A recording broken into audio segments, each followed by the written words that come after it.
नमस्कार, आप देख रहे हैं हिंदुस्तान मेल न्यूज और आइए रुक करते हैं आज की खबरों की ओर।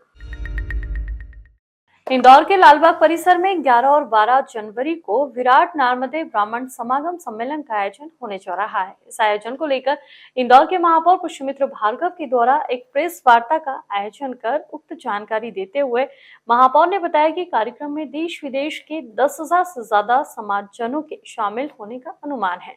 इसमें उद्योग और साहित्य, कला, संस्कृति, पत्रकार, विधि एवं कानून विशेषज्ञ सहित बड़ी संख्या में युवा एवं महिला शामिल होंगे। नर्मदा समाज की संस्कृति और प्रकृति के विराट संगम में समाज भाभी जी घर पर है। फिल्म कलाकार शुभांगी अत्रे, बॉलीवुड एक्ट्रेस खुशबू अत्रे, बॉलीवुड सिंगर आभास और सुरेश जोशी, आकाश पटवारी, अमित महादे और जाने माने गायक और गायिका भी शिरकत करेंगे।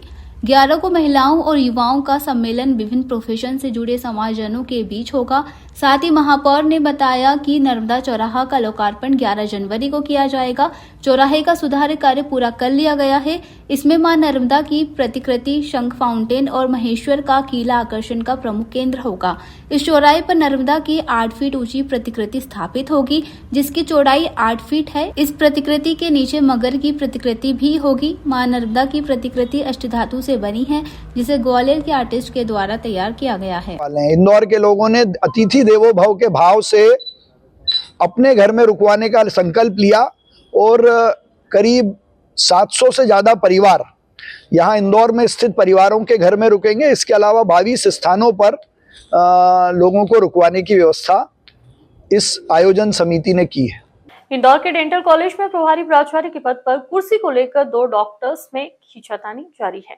शासन द्वारा डॉक्टर संध्या जैन को हटाकर डॉक्टर अलका गुप्ता को प्रभारी प्राचार्य नियुक्त किया गया था, लेकिन डॉक्टर संध्या जैन ने हाईकोर्ट से स्टे ऑर्डर लेकर पुनः प्रभारी प्राचार्य पद का कार्य संभाल लिया। वहीं डॉक्टर अलका गुप्ता ने कहा, मेरी ओर से जानकारी देने के बाद ही पदभार संभाला था, लेकिन डॉक्टर संध्या जैन ने पीछे के गेट से आकर कुर्सी पर काबिज हो गई थी। बता दें कि मेन गेट के बाहर डॉक्टर अलका गुप्ता की नेम प्लेट लगी हुई है, वहीं अंदर की टेबल पर डॉक्टर संध्या जैन की नेम प्लेट लगी हुई है। मेन चीज यही है कि गवर्नमेंट के ऑर्डर के तहत उन्हें चार्ज मुक्त कर दिया गया था, उसमें क्लियर कट लिखा हुआ है, और उनके स्थान पर मुझे चार्ज दिया गया है।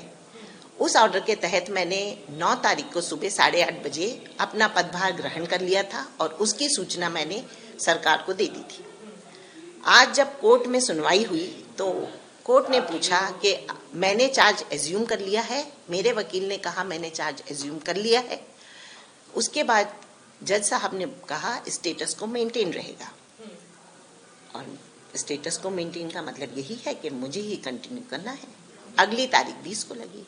इंदौर की लसूड़िया पुलिस ने कांग्रेस नेता से जुड़े 2 रिश्तेदारों पर ईडी के आदेश पर मामला दर्ज कराया है। आरोप है कि इन आरोपियों ने अवैध व्यापार को लेकर सिम कार्ड और बैंक अकाउंट उपलब्ध कराए थे, जिससे उन्होंने भारी अवैध लाभ कमाया। टीआई तारिश सोनी ने बताया कि ईडी के आदेश पर तरुण श्रीवास्तव और वरुण श्रीवास्तव के खिलाफ धारा 319 और 318 BNS के तहत कार्रवाई की गई है। दरअसल तलाशी के दौरान यह पता चला कि दोनों आरोपी अवैध गतिविधियां, साइबर अपराध, अवैध ऑनलाइन सट्टेबाजी और डब्बा ट्रेडिंग में शामिल थे।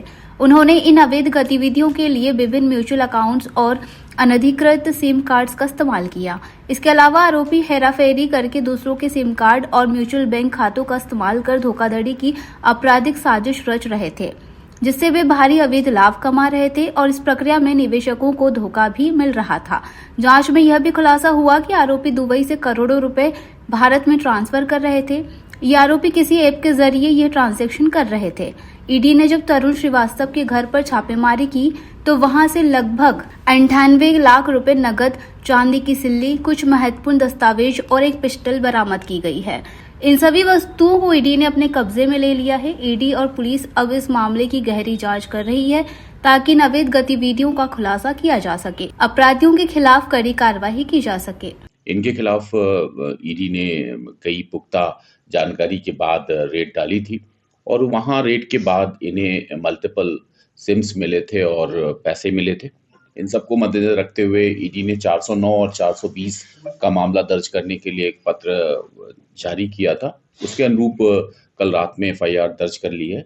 हमारे जो वरिष्ठ अधिकारी हैं ACP लेवल के, वो इसकी पूरी मॉनिटरिंग कर रहे हैं। डीसीपी जोन 2 के मार्गदर्शन पे शीघ्र ही इसमें और भी खुलासे होंगे। इंदौर कलेक्टर कार्यालय के सभागृह में फूड सेफ्टी को लेकर कलेक्टर की अध्यक्षता में एक बैठक का आयोजन किया गया। बैठक के पश्चात मीडिया से चर्चा करते हुए कलेक्टर ने बताया कि फूड सेफ्टी को लेकर कई मैच्योर कदम उठाए गए हैं। शहर में जो प्राइवेट किचन संचालित हो रहे हैं उन पर भी निगरानी रखी जा रही है। वह किस तरह का फूड आम जनता को उपलब्ध करा रहे हैं। सड़कों पर जो फूड आम जनता को परोसा जा रहा है उसकी गुणवत्ता का भी ध्यान फूड एंड सेफ्टी विभाग के द्वारा रखा जा रहा है। फूड विभाग के द्वारा जितने भी सैंपल लेकर केस बनाए गए हैं उसका निराकरण एडीएम के माध्यम से हुआ है। इस बार रिकॉर्ड तोड़ राजस्व की वसूली हुई है। 96 लाख रुपए पेनल्टी के तौर पर वसूले गए हैं, जो कि एक रिकॉर्ड है। ये ज़रूर जो सुझाव आया था इसके आधार पर निर्देशित किया गया अधिकारियों को कि जो बड़े सेंटर हैं जहाँ पर या तो टिफ़िन सेंटर चलता है या फिर बड़ी संख्या में लोगों को एक सेंट्रलाइज किचन से खाना दिया जाता है, तो भले ही वो प्राइवेट हो लेकिन उसकी पर्याप्त रूप से सैंपलिंग करी जाए, जिससे कि हमें ये पता रहे कि वहाँ पे सारी चीज़ें ठीक चल रही हैं।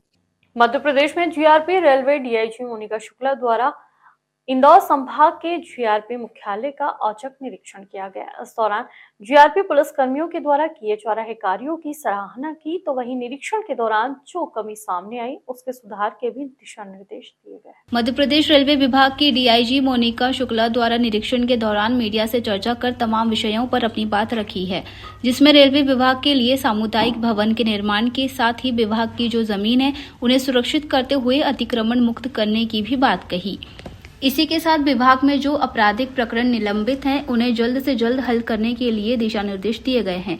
रेलवे सुरक्षा सप्ताह के तहत हजारों यात्रियों को प्ले स्टोर के माध्यम से रेलवे सुरक्षा ऐप डाउनलोड कराई गई है, जिसके माध्यम से 5000 शिकायत रेलवे विभाग को प्राप्त हुई है, जिनका निराकरण भी किया जा रहा है। डीआईजी मोनिका शुक्ला का कहना था कि रेल नियंत्रण चलने वाली सेवा है, इस कारण से अधिक किसी भी यात्री के साथ कोई अपराध होता है तो वह किसी रेलवे विभाग के थाने पर पहुंचकर 0 पर अपराध दर्ज करा सकता है और उसकी जांच पड़ताल अधिकारियों द्वारा समय समय पर की जा सकती है। तो वहीं बढ़ते साइबर अपराध को लेकर उनका कहना था कि टिकट की बुकिंग को लेकर साइबर अपराध भी रेलवे से अछूता नहीं है। इसको लेकर जल्द एक एडवाइजरी जारी की जाएगी। तो वहीं रेलवे विभाग के थाना स्तर पर पुलिस कर्मियों को साइबर अपराध की शिकायतों के निराकरण के लिए तेज किया जाएगा। प्रतिवर्ष डीआईजी द्वारा अपनी यूनिट का वार्षिक निरीक्षण किया जाता है। इसी तारतम्य में मेरे द्वारा पूर्व में जबलपुर और भोपाल जीआरपी इकाई का निरीक्षण किया गया था। वर्ष 2024 का वार्षिक निरीक्षण आज मेरे द्वारा यहाँ किया गया। इसके तारतम्य में आज सुबह परेड आयोजित की गई और उसके बाद हमारा सैनिक सम्मेलन आयोजित किया गया, जिसमें जो हमारा स्टाफ था उनकी जो भी समस्याएं हैं उसको हमने सुना और मुख्यालय स्तर पर जिन समस्याओं का हमारे द्वारा निराकरण किया जा सकता है वो हम कर रहे हैं। आमतौर पर इनके द्वारा जैसे बिचौली मर्दा वहाँ जो रहते हैं पुलिस लाइन में, उनके द्वारा बोला गया कि हमको सामुदायिक भवन चाहिए, हमको बाउंड्री वॉल चाहिए ताकि सुरक्षा बनी रहे। उनको प्रेरित किया गया कि आप ज़्यादा से ज़्यादा फिजिकल एक्टिविटी में पार्टिसिपेट करें। कल समस्त थाना प्रभारियों की क्राइम मीटिंग ली गई थी और अभी पुलिस लाइन का निरीक्षण किया जाएगा। इसमें जिन थानों द्वारा अच्छा काम किया गया उनको पुरस्कृत किया गया, जिनमें और अधिक सुधार की गुंजाइश थी, जिनके रिकवरी कम हो रही थी, उनको बताया गया कि भाई इसमें आपको रिकवरी बढ़ानी पड़ेगी। मैन मैनेजमेंट कैसे किया जाए इस संबंध में भी थाना प्रभारियों को निर्देशित किया गया। हमारे यहाँ अभी 4 तारीख से लेकर 10 तारीख तक रेल सुरक्षा सप्ताह चल रहा है। इसमें ज़्यादा से ज़्यादा हम लोग बोल रहे हैं कि आप बुजुर्गों, महिलाओं, रेल वेंडर, कुली, इन सब से संवाद कीजिए। तो जबलपुर संभाग ने काफ़ी अच्छा काम किया है। इंदौर की खशाना थाना पुलिस ने एक ऐसे मादक पदार्थ तस्कर महिला और पुरुष को गिरफ्तार किया है जो कि राजस्थान से मादक पदार्थ बुरखे में छिपाकर इंदौर के खशाना थाना क्षेत्र में पुड़िया बनाकर बेचने का काम करती है। इंदौर के खजराना थाना पुलिस ने एक महिला और उसके साथी को गिरफ्तार किया है। महिला उज्जैन से अपने पति को छोड़कर इंदौर आकर पिछले 1 साल से खजराना इलाके में मादक पदार्थ बेचने का काम कर रही थी। अब पुलिस दोनों से पूछताछ कर रही है। वहीं एडिशनल डीसीपी अमरेंद्र सिंह ने बताया कि खजराना पुलिस को मुखबिर से सूचना मिली थी कि स्टार चौराहे के पास सर्विस रोड पर एक महिला और एक युवक खड़े हुए हैं। मौके पर पहुंची पुलिस ने महिला की चेकिंग की तो महिला ने अपना नाम अनीशा बताया। बुर्का पहने इस महिला की तलाशी ली गई तो बुरखे में छिपाकर रखी हुई 15 ग्राम मादक पदार्थ मिली। इसके बाद युवक भूरा की तलाशी ली गई और उसके पास भी मादक पदार्थ बरामद की गई। पुलिस महिला और पुरुष से पूछताछ कर रही है कि इंदौर में किसको ड्रग्स देने वाले थे। और इस सूचना के आधार पर जब पुलिस ने इन्फॉर्मेशन बेस्ड जब कार्रवाई की है तो इसमें 2 लोग, एक महिला है और एक और युवक है, इन 2 को पकड़ा है। उनके कब्जे से लगभग 15 ग्राम MD सीज हुई है। पुलिस ने इसमें NDPS एक्ट के तहत कार्रवाई की है। ये जो पकड़ी गई महिला मूल रूप से ये बेगम बाग उज्जैन की रहने वाली है और यहाँ अपने कुछ उसने सप्लायर्स बनाए थे और उन्हीं के माध्यम से ये पैडलिंग करती थी। अभी इसका जो बैकवर्ड और फॉरवर्ड जो लिंकेजेज है उनका एनालिसिस किया जा रहा है और उस पर आगे भी कार्रवाई जारी है। हत्या के प्रयास के मामले में फरार चल रहे आरोपी को खशाना पुलिस ने गिरफ्तार किया है। लेन देन की बात को लेकर फरियादी पर 3 लोगों ने जानलेवा हमला किया था, जिसमें से 2 आरोपियों को पुलिस ने पूर्व में भी गिरफ्तार कर लिया था। दरअसल पिछले दिनों फरियादी योगेश सोनी को जान से मारने की नीयत से विजय आकांक्षा और अतिक द्वारा हमला कर दिया गया था। पूरे ही मामले में पुलिस ने केस दर्ज किया था। शिकायत दर्ज होने के बाद विजय आकांक्षा को गिरफ्तार किया गया था। अतिक घटना के बाद से ही फरार चल रहा था, जिसे खजराना पुलिस ने गिरफ्तार कर लिया है। एडिशनल DCP अमरिंदर सिंह ने बताया कि रुपए के लेन देन की बात को लेकर विवाद शुरू हुआ था, जिसके बाद आरोपियों ने उस पर जानलेवा हमला कर दिया। एक पीड़ित महिला की मदद करने के लिए कारोबारी सामने आए थे और इसी कारण से उन पर हमला किया गया। पीड़ित महिला की तरफ से भी बताया जा रहा है। पीड़ित महिला से दोस्ती बढ़ाकर उसके घर में नशाखोरी और कई तरह के काम करने लगे थे, जिसका विरोध जब पीड़िता ने किया तब कारोबारी सामने आए थे और उन पर जानलेवा हमला किया गया था। पैसे के विवाद को लेकर के एक सर में चाकू मारा था और इसमें गहरी चोट थी। उसके आधार पर पुलिस ने इसमें एक मतलब अटेम्प्ट टू मर्डर की कार्रवाई की थी और इसमें 2 लोगों को मौके से पकड़ा गया था और एक उसमें फरार हो गया था। फरार आरोपी का नाम अतीक है। ये मालवा मिल के पास का रहने वाला है। पुलिस घटना के बाद से इसके पीछे लगी हुई थी और पुलिस ने इसको देर रात में गिरफ्तार किया है और जो घटना के समय इसका जो चाकू था उसको जब्त किया गया है और इसमें भी जो लीगल कार्रवाई है वो की जा रही है।